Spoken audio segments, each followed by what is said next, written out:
ang number one natin is for HADR. As you can see, kung magkaroon ng yung HADR activity, magkaroon ng bagyo, kahit sa ang sulok ng Palawan, if there's a beach like this and we have this capability, we can deliver through this capability.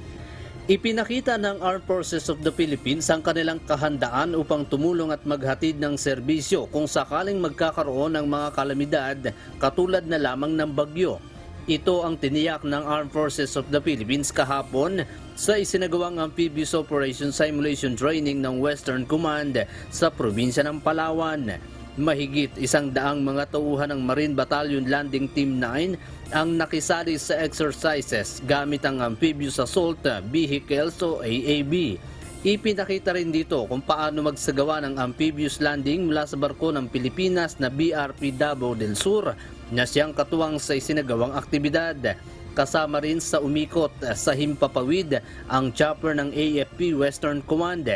Ayon kay Vice Admiral Alberto Carlos, Commander ng Western Command, nais din nilang makabisado ng mga Marines ang lugar sa probinsya, lalo na at bago pa lamang sa lalawigan ng kanilang batalyon.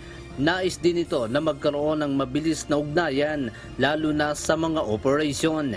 Dagdag pa nito na kung sakaling kakailanganin ng ganitong kakayahan sa mga hinaharap, ay nakahanda umano ang kanilang hanay, lalo na ang maglingkod sa sambayan ng Pilipino.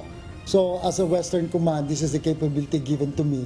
I want to make sure that it's something that we can do, we can use in the future for whatever. We're not planning for any specific activity, but for the use of this capability in case we need it in the future.